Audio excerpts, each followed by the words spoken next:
les inéquations, dernier exercice de notre série, sur les inéquations concernant le logarithme népérien, ici, des logarithmes sous la forme de ln de u de x et ln de v de x avec u de x et v de x des fonctions. On nous demande de résoudre les inéquations suivantes, donc on va procéder comme lors des 13 premiers exercices de cette série, les 13 qui ont précédé le 14e, donc on doit vérifier les conditions nécessaires d'existence. On reconnaît immédiatement que x carré moins 4x plus 4, c'est x moins 2 au carré, donc on doit avoir pour x réel, x moins 2 au carré strictement plus grand que 0, et x moins 2 strictement plus grand que 0, et enfin 8 moins x strictement plus grand que 0. Cela est équivalent d'avoir un x qui appartient à l'intersection des ensembles suivants. Donc x moins 2 au carré est toujours positif, mais il s'annule en 2. Donc je dois avoir ici, je dois tout prendre sauf le 0, inter x moins 2 plus grand que 0, c'est-à-dire appartenir à l'intervalle où x est strictement plus grand que 2, c'est-à-dire l'intervalle 2 plus l'infini. Et je dois avoir x strictement plus petit que 8. Qu'est-ce qui répond à toutes ces conditions? C'est tout simplement un x qui appartient, vous pouvez faire un dessin pour vous convaincre de ça, à l'intervalle de 8.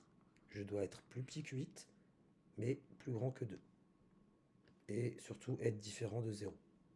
Toutes les conditions sont vérifiées, donc là on va appeler cet intervalle notre intervalle i, qui donne sens à notre équation, donc soit x appartenant à cet intervalle i. On va utiliser quelques formules magiques, je les appelle magiques parce qu'on ne les a pas encore vues dans le cours, mais on en a besoin ici pour avancer dans l'exercice. Donc ln de a moins ln de b est égal à ln de a sur b. La différence des logarithmes est devenue un quotient. Notre équation devient alors, comme j'ai dit tout à l'heure, x au carré moins 4x plus 4 est égal à x moins 2 le tout au carré. Donc j'ai x moins 2 le tout au carré qui est divisé par x moins 2. Ici j'ai le moins qui me permet de diviser cette quantité par celle-ci, qui est inférieure strictement à ln de 8 moins x. Cela est équivalent, je simplifie cette écriture, j'obtiens ln de x moins 2 strictement plus petit que ln de 8 moins x, qui est équivalent à x moins 2 strictement plus petit que 8 moins x. Passez-moi les expressions que je vais utiliser, mais je fais passer le moins x de l'autre côté, il devient x, donc j'ai x plus x qui me donne 2x. Je fais passer le moins 2 de l'autre côté, il devient plus 2, 8 plus 2, ça fait 10. Ça me donne donc x strictement plus petit que 10 divisé par 2, c'est-à-dire x plus petit que 5. Donc x est plus petit que 5, mais x appartient à l'intervalle i. Ainsi, l'ensemble de solutions sera être plus grand que 2 et plus petit que 5. Voilà pour la première. Passons à la deuxième. La b. Donc là, on remet la formule qu'on avait déjà citée dans les exercices précédents. ln de a plus ln de b est égal à ln de AB. Mais avant, je vais m'intéresser aux conditions nécessaires d'existence.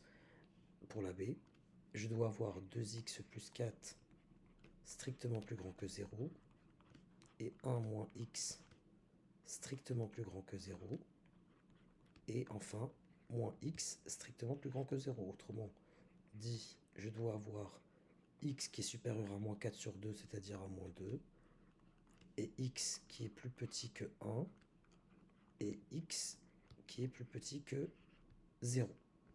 Donc je dois être plus grand que moins 2 et plus petit que 0, parce que quand je vérifie ces deux conditions, je suis bien plus petit que 1 aussi. Je suis plus grand que moins 2, je suis plus petit que 0, je suis donc plus petit que 1. Donc l'intervalle considéré ici comme donnant sens à notre inéquation est le suivant. C'est l'intervalle moins 2, 0.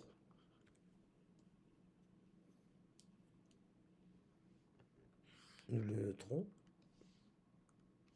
J. Passons à la résolution désormais. Soit x, un élément de J. mon équation devient, j'applique mes formules. Donc le produit, donc j'ai 2x, bon, je vais quand même l'écrire, 2x plus 4 facteur de 1 moins x, qui, en soustrayant par ln de 2, ça se ramène à diviser par 2, le tout divisé par 2, supérieur ou égal à ln de moins x. Donc je répète, la soustraction par ln de 2 me permet d'appliquer cette première formule. Donc il y a deux formules aujourd'hui. Donc ln de a moins ln de b. Donc ln de a, c'était grosso modo ln de 2x plus 4 facteur de 1 moins x, moins ln de 2 ici. Et voilà, j'ai une soustraction entre ça et ça. Et donc ça me donne bien a sur b. Voici mon a et voici mon b. Cela est équivalent. Donc je divise par 2, ça me donne logarithme népérien de x plus 2 facteur de 1 moins x supérieur ou égal à ln de moins x. J'introduis la fonction exponentielle qui conserve l'ordre. J'ai donc x plus 2 facteur de 1 moins x supérieur ou égal à moins x. Je développe x fois 1, x fois moins x au carré. 2 fois 1, 2. 2 fois moins x, ça fait moins 2x supérieur ou égal à 1 moins x. Ça me donne, en simplifiant du coup, là j'ai moins 2x plus x, ça me donne moins x, mais j'ai aussi moins x là, donc je peux tous les éliminer. Donc mon équation devient moins x au carré plus 2 supérieur ou égal à 0. Autrement dit, je dois avoir x au carré inférieur à 2. Dès que j'ai affaire à la fonction carré, je m'amuse à représenter une parabole.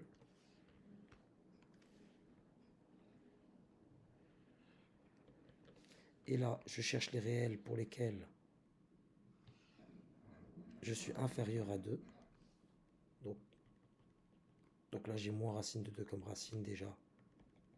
Et racine de 2. Je vais colorier en rose l'intervalle où c'est compris. Ces valeurs sont comprises, pardon. Je sais que racine de 2, et c'est une valeur à connaître, approximativement bien sûr, est environ égal à 1,414. Donc je dois avoir x qui appartient à cet intervalle rose. Mais en même temps,